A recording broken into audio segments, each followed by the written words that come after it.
Yes, we are live now. Hello friends, this is Ankit. Welcome to our channel. ચાલો શીખીએ. Discuss કરીશું આજે આપણે ચુંબકીય ક્ષેત્રમાં મૂકેલ વિદ્યુત ધારિત વાહક પર લાગતું બળ એટલે કે ચુંબકીય બળની. તો ટોપિકનું નામ આપણું મોટું છે. ટોપિક એટલો જ મજાનો છે. શું કહેવા માંગે છે ટોપિક? તો લેક્ચર નંબર 3 ની અંદર આપણે જોઈ ગયા કે ભાઈ વિદ્યુત પ્રવાહ પસાર કરીએ તો ચુંબકીય ક્ષેત્ર ઉત્પન્ન થાય છે. વાહક તારમાંથી વિદ્યુત પ્રવાહ પસાર કરીએ તો વાહક તારની આજુબાજુમાં ચુંબકીય ક્ષેત્ર ઉત્પન્ન થાય છે. એ જ વસ્તુનો યુઝ કરવાનો છે પણ ઊંધી રીતે કે ભાઈ ચુંબકીય ક્ષેત્રના લીધે થઈને વાહક તારમાં વિદ્યુત પ્રવાહની કઈ કઈ અસર ઉત્પન્ન થાય છે કે ભાઈ વાહક તાર કેવી અસર ઉદ્ભવે છે વાહક તારની અંદર, તો વાહક પર કેવું બળ લાગે છે ચુંબકીય બળ ચુંબકીય ક્ષેત્રની અંદર. તો ચુંબકીય ક્ષેત્ર હશે ત્યાં ચુંબકીય બળ હશે, તો ચુંબકીય બળથી વાહક તાર ઉપર કેવું બળ લાગશે એની ચર્ચા આપણે આજના લેક્ચરની અંદર કરવાના છીએ. અને જેમ આપણે મેક્સવેલનો જમણા હાથનો નિયમ લીધો હતો એ જ રીતે આપણે ફ્લેમિંગનો ડાબા હાથનો નિયમ પણ આ લેક્ચરની અંદર ભણવાના છીએ. તો લેક્ચર શાંતિથી જોજો. તો લેક્ચરની શરૂઆત કરીએ. પહેલો ક્વેશ્ચન, બાહ્ય ચુંબકીય ક્ષેત્ર હોય એટલે કે બહારથી કોઈ ચુંબકીય ક્ષેત્ર લાગતું હોય એની અંદર જો આપણે વિદ્યુત પ્રવાહ ધારિત વાહક તાર મૂક્યો હોય તો એની પર બળ કઈ રીતે લાગશે એની નોંધ આપણે કરવાની છે. એ પહેલાં આપણે થોડીક ડિટેલ જાણી લઈએ કે ભાઈ આ બધા માટે કયા વૈજ્ઞાનિકનો ફાળો છે. તો ઓર્સ્ટેડે શું કીધું હતું કે ભાઈ વિદ્યુત પ્રવાહ ધારિત વાહક તાર હોય એની આજુબાજુમાં ચુંબકીય સોય મૂકીને આપણે એને શું કીધું કે વિદ્યુત પ્રવાહથી ચુંબકીય ક્ષેત્ર ઉત્પન્ન થાય છે. આવું શોધ્યું કોણે? ઓર્સ્ટેડે. એવું જણાયું ઓર્સ્ટેડે. એમ્પિયરે શું કીધું એનાથી ઊંધું કે ભાઈ ચુંબકીય ક્ષેત્રથી વિદ્યુત પ્રવાહ ધારિત વાહક ઉપર પણ બળ લાગે છે. ચુંબકીય ક્ષેત્રના કારણે વાહક તારને પણ બળ લાગે છે એટલે આનાથી ઊંધું કીધું. કે ઓલામણે શું કીધું કે ભાઈ વિદ્યુત ભારથી ચુંબકીય ક્ષેત્ર ઉત્પન્ન થાય છે અને ચુંબકીય બળ લાગે છે, જ્યારે આમણે શું કીધું ભાઈ ચુંબકીય ક્ષેત્રથી ચુંબકીય બળના કારણે વિદ્યુત પ્રવાહ એટલે કે વિદ્યુત પ્રવાહ જેમાં વહેતો હોય એવો વાહક તાર ઉપર બળ લાગે છે.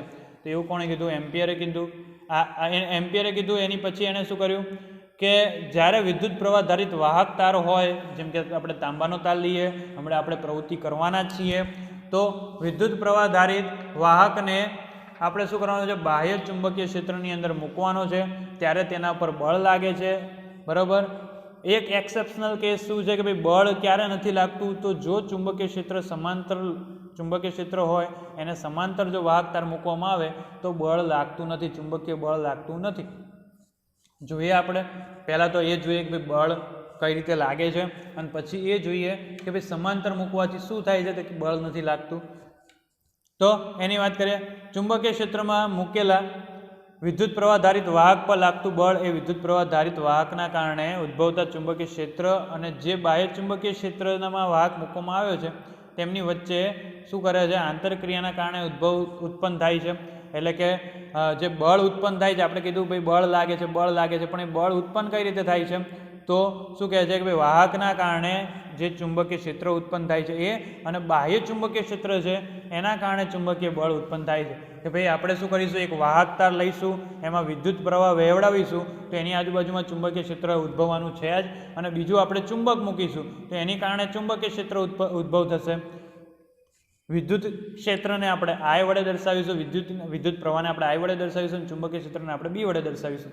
તો ચાલુ કરીએ. પ્રવૃત્તિ 13.7 ની અંદર આપણને શું આપેલું છે કે આ રીતે આપણે એક સ્ટેન્ડ મૂકવાનું છે, વાહક તારની ગોઠવણી આપણે આ રીતે કરવાની છે, એની અંદર એક નાળ ચુંબક મૂકવાનો છે. વાહક તારનો એક છેડો બી છેડો છે એ આ એક એલ્યુમિનિયમના સળિયા ઉપર રાખવાનો છે, બીજો છેડો એ છે એ બીજા વાહક તારથી બાંધીને આપણે આવી રીતે પરિપથ પૂર્ણ કરાવડાવવાનો છે. હવે એક આપણે બેટરી જોડવાની છે, સ્વિચ જોડવાની છે અને વિદ્યુત પ્રવાહ વહેવાનું ચાલુ કરાવડાવવાનું છે. બહારથી એક નાળ ચુંબક છે, નાળ ચુંબક શું કરશે? પોતાનું ચુંબકીય ક્ષેત્ર ઉત્પન્ન કરશે. જ્યારે આ વાહક તાર છે વિદ્યુત પ્રવાહ વહેશે એટલે એ પોતાનું ચુંબકીય ક્ષેત્ર ઉત્પન્ન કરશે. તો વાહક તારનું પોતાનું ચુંબકીય ક્ષેત્ર અને આ નાળનું એ પોતાનું ચુંબકીય ક્ષેત્ર એ બંને વચ્ચે શું ક્રિયા થાય છે એની ચર્ચા આપણે કરવાની છે. પ્રવૃત્તિ 13.7 ની અંદર આપણે શું શીખીશું? તો કે ચુંબકીય ક્ષેત્રમાં મૂકેલા ચુંબકીય ક્ષેત્રના કારણે જે ચુંબકીય ક્ષેત્રના કારણે જે ચુંબકીય બળ લાગે છે એ અને વિદ્યુત પ્રવાહ ધારિત એલ્યુમિનિયમનો જે સળિયો છે એની અંદર જે ચુંબકીય ક્ષેત્ર લાગે છે એ કઈ રીતે એની પર બળ લગાડે છે, તો એની વાત આપણે કરવાની છે. હવે જે બાહ્ય ચુંબકીય ક્ષેત્ર છે, આ જે નાળ ચુંબક વડે જે બાહ્ય ચુંબકીય ક્ષેત્ર લાગે છે એના કારણે જે ચુંબકીય બળ લાગે છે એ ચુંબકીય બળ આ વાહક તાર ઉપર કઈ રીતે લાગશે એની ચર્ચા આપણે કરવાના છીએ. કઈ કઈ વસ્તુ જોઈશે એની માટે, તો AB છે, એલ્યુમિનિયમનો સળિયો છે, બેટરી જોઈશે, કળ જોઈશે, રિયોસ્ટેટ જોઈશે અને નાળ ચુંબક આપણને જોઈશે. તો આપણે શું કરવાનું છે, પ્રવાહધારિત એલ્યુમિનિયમનો સળિયો લેવાનો છે. પ્રવાહધારિત એટલે કે વાહક હોવો જોઈએ, બરાબર, જેમાં વિદ્યુત પ્રવાહનું વહન થવું જોઈએ અને ચુંબકીય ક્ષેત્રમાં મૂકતા તેના પર બળ લાગે છે અને સળિયો છે જે ડાબી તરફ ખસે છે. એટલે કે જ્યારે આપણે બેટરી ઓન કરી દઈએ, બરાબર, સ્વિચ પાડી દઈએ, બેટરી જોડી દઈએ અને સ્વિચ પાડી દઈએ ત્યારે વિદ્યુત પ્રવાહનું વહન ધનથી ઋણ થશે. ધનથી ઋણ થશે એટલે એની અંદર ચુંબકીય ક્ષેત્ર ઉત્પન્ન થશે. હવે કઈ બાજુ S છે કઈ બાજુ N છે એ સળિયાની અંદર ખ્યાલ આવશે નહીં, પણ આપણે આની અંદર તો આપણે S અને N કીધું જ છે. એટલે આમાં ચુંબકીય ક્ષેત્ર N થી S આવા પ્રકારનું હશે. તો એના ચુંબકીય ક્ષેત્રના કારણે જે પ્રવાહધારિત સળિયો છે એ ડાબી બાજુ ખસે છે. તો સળિયો છે એ ડાબી તરફ ખસે છે. જ્યારે વાહક ઉપર લાગતા બળની દિશા તેમાંથી વહેતા વિદ્યુત પ્રવાહની દિશા અથવા ચુંબકીય ક્ષેત્ર ઉપર આધાર રાખે છે. તો આપણે શું કર્યું છે કે પહેલાં જો વિદ્યુત પ્રવાહ ધનથી ઋણ આ રીતે વહન પામતો હોય તો શું થાય છે કે જે સળિયો છે એ સહેજ ડાબી બાજુ ખસે છે. કેમ કે આ જે ચુંબક છે નાળ ચુંબક એનું ચુંબકીય ક્ષેત્ર લાગતું હશે અને એના ચુંબકીય ક્ષેત્રના કારણે એ શું કરશે, સળિયા ઉપર બળ લગાડશે અને એ સળિયો ડાબી બાજુ ખસશે.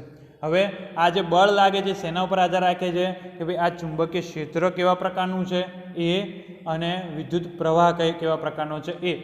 જો હું આ બેટરીને ઊંધી જોડી દઉં, આ બાજુ પ્લસ અને આ બાજુ માઇનસ, તો ધનથી ઋણ આ રીતે વિદ્યુત પ્રવાહનું વહન થશે ઊંધો, તો શું થશે, આ સળિયો છે જમણી બાજુ ખસશે. અથવા બેટરી ના બદલું, એની જગ્યાએ આ નાળ ચુંબકને ઊંધો કરી નાખો, ઉપર N ધ્રુવ નીચે S ધ્રુવ, તો પણ જે સળિયો છે એ જમણી બાજુ ખસશે. એટલે કે જે સળિયા ઉપર જે બળ લાગે છે એ શેના ઉપર આધાર રાખે છે, વિદ્યુત પ્રવાહ ઉપર અને ચુંબકીય ક્ષેત્ર ઉપર. કે હું વિદ્યુત પ્રવાહ બદલું તો પણ સળિયા ઉપર બળ છે એ અલગ અલગ લાગશે અને જો હું ચુંબકીય ક્ષેત્ર બદલું તો પણ શું થશે, સળિયા ઉપર બળ લાગશે એ કેવું મળશે આપણને, જુદું જુદું મળે છે. એટલે કે સળિયા ઉપર વાહક તાર ઉપર જે બળ લાગે છે એ શેના ઉપર આધાર રાખે છે, વિદ્યુત પ્રવાહ ઉપર અને ચુંબકીય ક્ષેત્ર ઉપર. તારમાંથી વહેતો વિદ્યુત પ્રવાહની દિશા ઉલટાવી દઈએ તો શું થાય છે, જે સળિયાનું સ્થાનાંતર છે એ પણ ઉલટાઈ જાય છે. તો આપણે અહીંયા ફરીવાર એકવાર તો વાત કરી ચૂક્યા છે, ફરીવાર વાત કરીએ કે જો હું બેટરીને ઊંધી કરી દઉં તો વિદ્યુત પ્રવાહ આમ ઊંધું વહન થાય અને એના કારણે શું થશે કે સળિયાનું સ્થાનાંતર જમણી બાજુ થશે. આકૃતિમાં દર્શાવ્યા મુજબ જો વિદ્યુત પ્રવાહનું વહન થાય તો સળિયાનું સ્થાનાંતર ડાબી બાજુ થશે. એટલે ડાબી બાજુ અને જમણી બાજુ એ રીતે થાય છે. અથવા હું આમ કરું કે ભાઈ ચુંબક છે એ નીચે N છે ઉપર S છે, એટલે N થી S આ રીતે ચુંબકીય ક્ષેત્ર છે તો એના કારણે સળિયો ડાબી બાજુ સ્થાનાંતર કરે છે. પણ હું ચુંબકને ઊંધું કરી નાખું, ઉપર N નીચે S, તો આ રીતે ચુંબકીય ક્ષેત્ર ઉત્પન્ન થશે. તેના કારણે સળિયો છે એ જમણી બાજુ સ્થાનાંતર કરે છે. તો આમ આપણે કહી શકીએ કે ભાઈ સળિયાના સ્થાનાંતરની દિશા તેના ઉપર લાગતા બળની દિશામાં હોય છે અને આ બળ છે વિદ્યુત પ્રવાહની દિશા અને ચુંબકીય ક્ષેત્રની દિશા ઉપર આધાર રાખે છે. ભાઈ ચુંબકને ઉલટાવું તો ચુંબકીય ક્ષેત્ર બદલાઈ જાય, તો એના આધારે પણ સ્થાનાંતર બદલાય છે. અને વિદ્યુત પ્રવાહની દિશા એટલે કે બેટરી બદલાવું તો વિદ્યુત પ્રવાહની દિશા બદલાય છે અને એના કારણે પણ સ્થાનાંતર બદલાય છે. જ્યારે વાહક સળિયામાંથી વહેતા વિદ્યુત પ્રવાહની દિશા અને ચુંબકીય ક્ષેત્રની દિશા પરસ્પર શું છે, લંબ હોય છે, બરાબર. એટલે કે વિદ્યુત પ્રવાહની દિશા અને આપણે શું કીધું છે કે વિદ્યુત પ્રવાહની દિશા અને ચુંબકીય ક્ષેત્રની દિશા એ બંને કેવી હોય છે, પરસ્પર લંબ હોય છે. તો આમાં આપણે જોઈએ કે વિદ્યુત પ્રવાહની દિશા આમ છે, ચુંબકીય ક્ષેત્રની દિશા આમ છે, તો એ બંને કેવી છે, લંબ છે. વિદ્યુત પ્રવાહની દિશા આમ, ચુંબકીય ક્ષેત્રની દિશા આમ, તો એ બંને કેવી હોય છે, લંબ હોય છે એકબીજાને. તો એની વાત કરી દીધી આપણે. હવે જ્યારે સળિયામાંથી વહેતો વિદ્યુત પ્રવાહની દિશા અને ચુંબકીય ક્ષેત્રની દિશા કેવી હોય, એક સમાન હોય એટલે કે પરસ્પર સમાંતર હોય. લંબ હોય તો ચુંબકીય બળ લાગશે, જેવું આપણે આગળની પ્રયોગની અંદર જોઈ ગયા કે વિદ્યુત પ્રવાહની દિશા આમ હતી, ચુંબકીય ક્ષેત્રની દિશા આમ હતી, તો લંબ હતું તો ચુંબકીય બળ લાગતું હતું. એના કારણે જે સળિયો છે એ ડાબી બાજુ ને જમણી બાજુ સ્થાનાંતર કરતો હતો. પણ જો લંબ નહીં હોય તો જો વિદ્યુત પ્રવાહની દિશા અને ચુંબકીય ક્ષેત્રની દિશા પરસ્પર લંબ ન હોય અને સમાંતર હોય, સરખી હોય, સમાન દિશામાં હોય અથવા વિરુદ્ધ દિશામાં હોય તો શું થશે કે વાહક સળિયા ઉપર ચુંબકીય બળ લાગતું નથી. આકૃતિ દ્વારા સમજીએ એટલે વધારે ખબર પડે. જો સળિયાની અંદર વિદ્યુત પ્રવાહની દિશા આપણે આમ ગણીએ અને ચુંબકીય ક્ષેત્રની દિશા આપણે આમ ગણીએ તો લંબ થયો 90 ખૂણો બનાવે છે, તો બળ સળિયા ઉપર બળ લાગશે અને એ ડાબી બાજુ અને જમણી બાજુ સ્થાનાંતર કરશે. પણ જો આપણે સળિયાને સમાંતર ગોઠવી